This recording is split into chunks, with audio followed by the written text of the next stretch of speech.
दोस्तों आज की जो हाईलाइट है पिछले 2 दिन से वो लगातार केवल एक ही चीज पर है और उसको लोग अलग अलग नाम दे रहे हैं। एंटी चीटिंग बिल भी कह रहे हैं। वैसे तो बिल का नाम the public examination prevention of unfair means bill 2024 है, पर लोग अपने अपने तरीके से नाम दे रहे हैं। कोई एंटी चीटिंग कह रहा है, कोई कह रहा है धोखाधड़ी नहीं होगी एग्जाम में, कोई कह रहा है कि नकल रुक जाएगी, नकल रुकने के लिए बिल आ गया है। पर अच्छी बात यह है कि सरकार ने एक इनिशिएटिव लिया है। तो जो बड़ी बड़ी न्यूज हमारे सामने आती थी, जैसे व्यापम स्कैम सबसे बड़ा विश्व का केस बन चुका है, कई लोगों पर इस पर कार्रवाई हुई। फिर अभी कुछ टाइम पहले एमपी में एक पटवारी चीटिंग की जांच अभी लगातार चल रही है। इसी प्रकार से कलकत्ता पश्चिम बंगाल से भी खबरें आती हैं एग्जाम का पेपर लीक होने की। राजस्थान के कई परीक्षाओं में पेपर लीक होने की पिछले साल हमने खबर सुनी थी। तो इस टाइप की एक्टिविटीज को कंट्रोल और नियंत्रित करने के लिए तथा उन बच्चों को, उन छात्रों को अधिकार देने के लिए जो वाकई में मेहनत कर रहे हैं, केंद्र सरकार द्वारा इनिशिएटिव लिया गया है। इसी विषय पे हम चर्चा करेंगे। केंद्र सरकार ने लोकसभा में नया बिल पेश किया है जिसको अनुमोदन भी मिल गया है। अब हम आज के विषय में चर्चा करेंगे क्योंकि महत्वपूर्ण है और सभी युवाओं से और छात्रों से जुड़ा हुआ है जो इसकी लगातार प्रैक्टिस करते हैं। और हमेशा ये सभी कहते हैं कि भाई जो फेयर एग्जाम है वो लोगों को देना चाहिए, क्योंकि ये मात्र ऐसा नहीं है कि एक बार आपने क्वालिफाइड कर दिया, अगर कोई व्यक्ति नकल करके पास हो भी जाता है तो भी आगे उसको काम करना होता है। तो कॉम्पिटिटिव एग्जाम का मतलब ये है कि जितना ज्यादा आप कंपटीशन करोगे उतना ज्यादा आपको फ्यूचर में काम करने की क्षमता डेवलप होगी, आपके अंदर नॉलेज गेन करने की क्षमता डेवलप होगी। तो हमेशा फेयर एग्जाम ही देना चाहिए। तो आज के हम जो वीडियो में चर्चा करेंगे कि ये जो नया बिल आया है ये क्या है, कौन से एग्जाम, कौन सी पब्लिक एग्जाम इसमें शामिल होंगे, कौन सी गतिविधियों को इस एक्ट के अंतर्गत, इस बिल के अंतर्गत अनुचित या अनफेयर एक्टिविटीज के अंतर्गत शामिल किया गया है, इसको लेकर क्या अपराध होंगे, क्या सजा का प्रावधान है। साथ ही साथ में इंस्टीट्यूट, सबसे बड़ा इस जो बिल में नया पैटर्न आया है इंस्टीट्यूट, इंस्टीट्यूट में क्या क्या संस्थाएं कवर होंगी हम ये भी चर्चा करेंगे। तो उन इंस्टीट्यूट को लेकर भी इसमें प्रावधान आया है जो कोचिंग कराते हैं या तैयारी कराते हैं या कॉलेजेस हैं, उनको लेकर भी इसमें लायबिलिटी उनकी फिक्स की गई है। साथ ही साथ में सर्विस प्रोवाइडर, जो चूंकि आप सभी समझते हैं कि जो एग्जाम है, ज्यादातर एग्जाम आजकल ऑनलाइन हो रहे हैं, इसको लेकर सर्विस प्रोवाइडर्स होते हैं जो वेबसाइट डेवलप करते हैं या अन्य आईटी रिसोर्सेज को उपलब्ध कराते हैं। तो उनकी भी लायबिलिटी फिक्स की गई है कि जो सर्विस प्रोवाइडर है उनकी क्या रोल और जिम्मेदारियां रहेंगी, और यदि उनके द्वारा भी कोई ऐसा कार्य किया जाता है तो वो भी अपराध में आएगा। तो कह सकते हैं कि इस बिल में स्टूडेंट्स या नकल कराने वाले लोगों के या गिरोह जो इसमें शामिल होते हैं से लेकर वो एग्जाम सेंटर जहां पे एग्जाम कराया जाएगा या कोई सर्विस प्रोवाइडर जिसमें इन्वॉल्व रहेगा या इंस्टीट्यूट इन्वॉल्व रहेंगे, उन सभी को लेकर लायबिलिटी फिक्स की गई है। और सभी के लिए कहीं ना कहीं यदि वो गलत करते हैं तो सजा का प्रावधान भी किया गया है। तो दोस्तों अब हम बात करेंगे कि इस बिल के दायरे में केंद्र सरकार से जुड़ी हुई कौन सी प्रतियोगी परीक्षाएं शामिल होंगी। इस बिल में यूपीएससी, एसएससी, रेलवे भर्ती बोर्ड, बैंकिंग, नीट, मेडिकल और इंजीनियरिंग समेत कई परीक्षाएं इसके दायरे में शामिल होंगी। 10वीं और 12वीं की परीक्षाओं को इस बिल के दायरे में नहीं लिया गया है, अर्थात यदि ये एक्ट बनता है, कानून बनता है तो 10वीं और 12वीं की परीक्षाओं पर ये लागू नहीं होगा।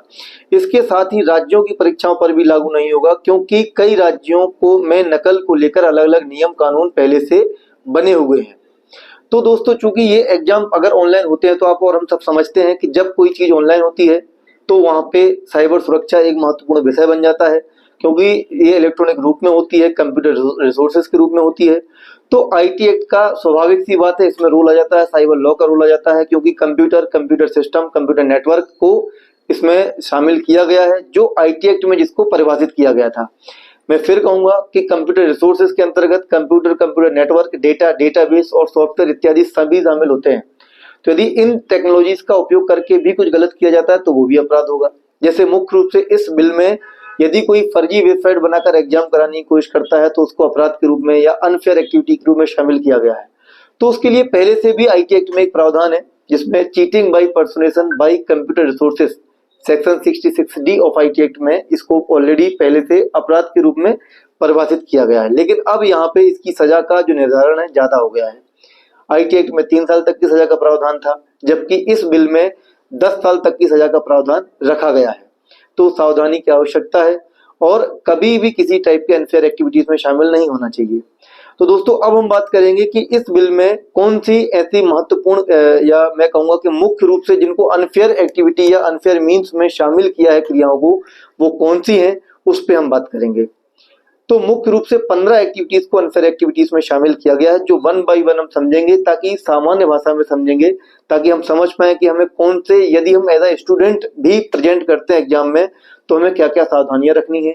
यदि हम किसी सेवा प्रोवाइडर, सर्विस प्रोवाइडर के रूप में जुड़े हुए हैं किसी एग्जाम से, तो हमारी क्या जिम्मेदारियां हैं, और यदि हम कोई इंस्टीट्यूट या कॉलेज चलाते हैं तो उसको लेकर हमें क्या जिम्मेदारियां, क्या सावधानियां रखनी पड़ेंगी, हमारी जिम्मेदारी क्या होंगी, इस पर हम देखेंगे।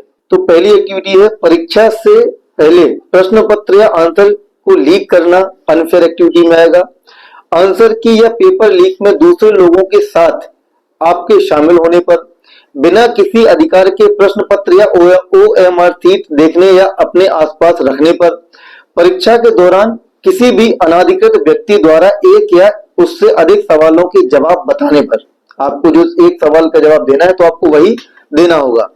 किसी भी परीक्षा में उम्मीदवार को किसी भी तरह से प्रत्यक्ष या अप्रत्यक्ष तरीके से जवाब लिखने में मदद करने पर, कई बार ऐसा देखा गया है, आपने 12th पास मूवी देखी होगी जिसमें विशेष रूप से एक स्कूल नकल कराने के लिए फेमस था। तो यदि कोई सहायता करता है किसी व्यक्ति की किसी प्रश्न का उत्तर देने में, तो ये भी अनफेयर एक्टिविटी में आएगा। आंसर शीट या OMR शीट में गड़बड़ी करने की स्थिति में, बिना किसी अधिकार या बिना बोनाफाइड एरर के असेसमेंट में कई हेरफेर करने पर, आपने देखा होगा कि ऐसी एक्टिविटीज कई बार सामने आती हैं और बहुत सारे मामलों में जांच चलती है। तो यदि कोई व्यक्तियों का समूह या संस्था इन नियमों का, जो एक्टिविटीज हमने आपसे साथ चर्चा की, इनका उल्लंघन करता है तो वो अपराध कारित करता है। तो यदि कोई व्यक्तियों का समूह या संस्था कोई अनुचित एक्टिविटी, जो अनफेयर मीन्स अभी हमने डिस्कस किए, इनका कोई उल्लंघन करता है, इसका कोई नियम का पालन नहीं करता है, अपराध कारित करता है, तो जो एग्जाम सेंटर है या जो सर्विस प्रोवाइडर है वो तुरंत पुलिस को सूचित करेगा, जो संबंधित अधिकारी हैं उनको सूचित करेगा। अब यहाँ पे एक नया शब्द आया है, इंस्टीट्यूशन या संस्था। तो संस्था को भी या इंस्टीट्यूशन को भी इस बिल में परिभाषित किया गया है। इंस्टीट्यूट कौन से होंगे इसमें? कोई भी एजेंसी, ऑर्गेनाइजेशन, कोई बॉडी कॉर्पोरेट या एसोसिएशन ऑफ पर्सन। देखिए यहाँ पे एसोसिएशन ऑफ पर्सन की बात की गई है। कई बार लोग सोचते हैं हम कोई कंपनी रजिस्टर्ड नहीं करते हैं, 2-3 लोग मिलकर एक एसोसिएशन बनाते हैं और अपनी एक कोचिंग या कोई सेंटर चलाने लगते हैं। तो ऐसी संस्थाएं या ऐसे लोग भी इसमें शामिल होंगे। बिजनेस एंटिटी, कोई कॉर्पोरेट कोचिंग सेंटर है, वो भी इसमें शामिल होगा। कंपनी है, पार्टनरशिप है, या कोई सिंगल प्रोप्राइटरशिप फर्म है, कोई अथवा कोई भी ऐसा व्यक्ति जो सिंगल रूप में अपना कोई कोचिंग या कोई सर्विस देता है, और वो भी कोई ऐसा एक्ट करता है कि वो कमिटमेंट करता है कि भाई अभी मैं पटवारी का या रेलवे का एग्जाम आ रहा, मैं हूबहू उसकी तरह तैयारी कराऊंगा, या मैं 100 क्वेश्चंस दूंगा वही आएंगे। तो ऐसी कोई भी अनफेयर एक्टिविटी करता है या उसका सपोर्ट करता है स्टूडेंट का कि मैं आपको इसमें क्वालिफाइड करा दूंगा, ऐसा कमिटमेंट करता है, तो यह कोई ऐसी प्रैक्टिस प्रोसीजर तैयार करता है कि इन्हीं क्वेश्चन पेपर्स में ही आपके क्वेश्चन पेपर में आएंगे क्वेश्चंस, ऐसा कुछ कमिटमेंट करता है झूठा। तो ये सभी चीजें भी उसमें शामिल होंगी, और इसमें सेवा प्रदाता भी शामिल होंगे जो सेवा देते हैं। अल्टीमेटली अगर देखा जाए तो जब ऑनलाइन एग्जाम होगा तो कोई ना कोई टेक्निकल कंपनी होगी, IT कंपनी होगी जो सर्वर बनाएगी, उसके पास क्वेश्चन पेपर जाएंगे। या सामान्य एग्जाम होगा तो प्रिंटिंग जो संस्थाएं रहती हैं जो प्रिंटिंग का काम करती हैं, पब्लिकेशन का, उनके पास प्रिंटिंग के लिए क्वेश्चन जाते हैं, तो उनके लिए भी इसमें लगाम लगाई गई है, वो भी इसमें शामिल है। अब आगे हम बात करेंगे और कौन सी ऐसी एक्टिविटी है। तो किसी भी परीक्षा के लिए केंद्र सरकार द्वारा निर्धारित मानकों और नियमों की जानबूझकर अनदेखी या उल्लंघन करना भी अनफेयर एक्टिविटी में शामिल होगा। जो निर्धारित गाइडलाइंस की गई हैं उनका पालन भी करना होगा। किसी भी ऐसे डॉक्यूमेंट के छेड़छाड़ करने पर जो कैंडिडेट की शॉर्टलिस्टिंग या मेरिट या रैंक निर्धारित करने के लिए जरूरी माना जाता है। आपने बहुत सारे मामले सुने, आपने ये सबसे बड़ा मामला जो मैं समझता हूँ विश्व का सबसे बड़ा मामला है व्यापम स्कैम। उसमें भी इस टाइप की एक्टिविटी सामने आई थी कि किसी लोगों कुछ स्टूडेंट्स का मेरिट में नाम आ चुका था या उनको मेरिट में आना था, पर डेटाबेस में कुछ परिवर्तन किए गए और बाद में दूसरे लोगों का मेरिट में नाम आ गया। तो ऐसी अनफेयर एक्टिविटीज को भी इस बिल में शामिल किया गया है। परीक्षा के संचालन में गड़बड़ी कराने की नियत से जानबूझकर सुरक्षा मानकों का कोई उल्लंघन कर दे, जैसे CCTV कैमरा लगा होना चाहिए पर CCTV कैमरा खराब कर दिया, किसी अनवांटेड या अनजान व्यक्ति का सेंटर के अंदर आना मना है पर फिर भी लोग आ रहे हैं, जहां एग्जाम होता है उस प्रेमाइसेस के आसपास किसी को नहीं जाना चाहिए फिर भी अनजान लोग उसकी विंडो के पास जाके लोगों को हेल्प कर रहे हैं, तो ऐसी एक्टिविटीज को भी शामिल किया गया है। फिर सबसे महत्वपूर्ण, कंप्यूटर नेटवर्क रिसोर्सेस देखिए यहाँ पे मैंने आपसे कहा था कंप्यूटर रिसोर्सेज शब्द उपयोग हुआ है। रिसोर्सेज में डेटाबेस डेटा भी शामिल होता है। तो यदि कोई उसमें भी छेड़खानी करता है सर्विस प्रोवाइडर, तो वो भी एक्टिविटी शामिल होगी। तो किसी कंप्यूटर नेटवर्क या कंप्यूटर रिसोर्सेज में छेड़खानी करता है तो वो भी अनफेयर एक्टिविटी में शामिल होगा। इसलिए आपको जब ऑनलाइन एग्जाम में कंप्यूटर दिया जाता है तो आपको नियमानुसार उस कंप्यूटर को ऑपरेट करना चाहिए और एग्जाम देना चाहिए। किसी तरीके से सीटिंग भी नहीं बदलना चाहिए। जिसका जहाँ रोल नंबर है वहीं उस रोल नंबर पे उसकी सीटिंग व्यवस्था होनी चाहिए। एग्जाम में घपला करने की नियत से उम्मीदवार की सेटिंग अरेंजमेंट, एग्जाम डेट या शिफ्ट के आवंटन में गड़बड़ी करने पर भी इसको अनफेयर एक्टिविटी में शामिल किया गया है। कई बार ऐसा देखा गया है, न्यूज मिलती है कि किसी कॉलेज में या किसी एग्जाम सेंटर पे एक रूम ही उन्होंने अलग से बना दिया, उसमें नकल होती थी। तो ऐसे एक्टिविटीज को लगाम लगाने के लिए भी प्रावधान रखा गया है। तो सर्विस प्रोवाइडर या उससे जुड़ा कोई भी व्यक्ति किसी अनुचित साधन या किसी अपराध के घटित होने की घटना की रिपोर्ट करने में विफल रहता है तो वो भी अपराध माना जाएगा। जैसे मान लीजिए कोई सेवा प्रदाता है। अब सेवा प्रदाता अलग अलग हो सकते हैं। कौन होंगे सेवा प्रदाता? सेवा प्रदाता का अर्थ है कोई भी agency, organisation, body, association of person, business entity जो उस एग्जाम को लेकर, उस पब्लिक एग्जाम को कंडक्ट करने के लिए कोई सुविधा देता है या सर्विस देता है, चाहे वो आईटी वाला हो या नॉन आईटी हो। तो किसी भी कंप्यूटर संसाधन या किसी भी सामग्री का समर्थन प्रदाता भी हो सकता है जिसे सार्वजनिक परीक्षा संचालन करने की जिम्मेदारी दी गई है। तो यदि उसको मालूम चल गया कि भाई कुछ, एक तो वो खुद अनफेयर कोई एक्टिविटी नहीं करेगा और उसको मालूम चल गया कुछ गलत हुआ है तो भी उसको बताना पड़ेगा। जैसे मान लीजिए कि हम बात करें लॉग्स की, कि कोई व्यक्ति एग्जाम दे रहा है, उसने लॉगिन किया और गलत टाइम पे लॉग आउट कर दिया, फिर लॉगिन कर दिया। लॉग्स क्रिएट होते हैं सर्वर पे। अब सर्विस प्रोवाइडर को दिख रहा है कि ये व्यक्ति जो जिस कंप्यूटर पे लॉगिन होना चाहिए था उसका आईपी एड्रेस उस एग्जाम सेंटर का आना चाहिए था, पर उसमें आईपी एड्रेस कहीं बाहर का आ रहा है। इसका मतलब ये शो करता है कि एग्जाम जो हुआ है वो कहीं बाहर से हुआ है और उसको अगर ये इन्फॉर्मेशन मिल गई फिर भी वो रिपोर्ट नहीं करता है तो ये उसकी जिम्मेदारी होगी। तो इस तरीके से जिम्मेदारियां खुद गलत नहीं करना है, साथ ही साथ में सर्विस प्रोवाइडर्स को अगर कोई जानकारी मिलती है तो वो भी उस चीज को रिपोर्ट भी करेंगे।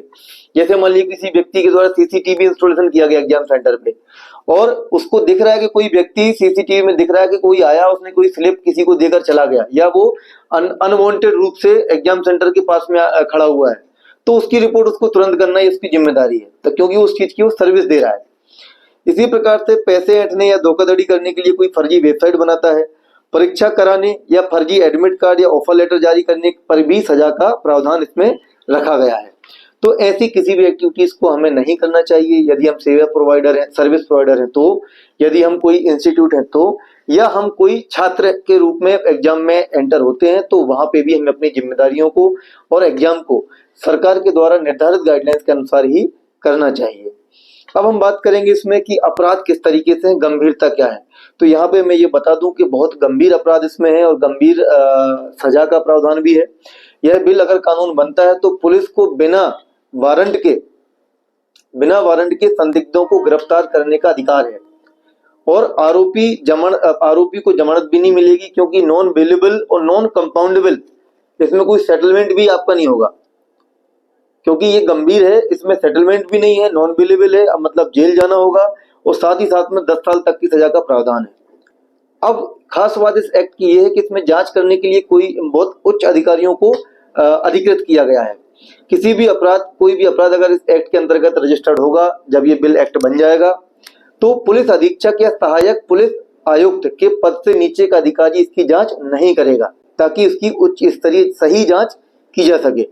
इसके अलावा चीटिंग या गलत तरीके से पैसे कमाने के लिए, फेक वेबसाइट बनाने, फर्जी एग्जाम कराने के लिए, नकली एडमिट कार्ड या ऑफर लेटर जारी करने के लिए भी इसमें 10 साल तक की सजा का प्रावधान है एक्ट में। और आईटी एक्ट में भी अपराध बनता है जब भी कोई हम कंप्यूटर फेक वेबसाइट बनाते हैं, इम्पर्सोनेट करते हैं, तो जो इम्पर्सोनेशन की घटनाएं एग्जाम सेंटर्स में होती थी वो नहीं होंगी।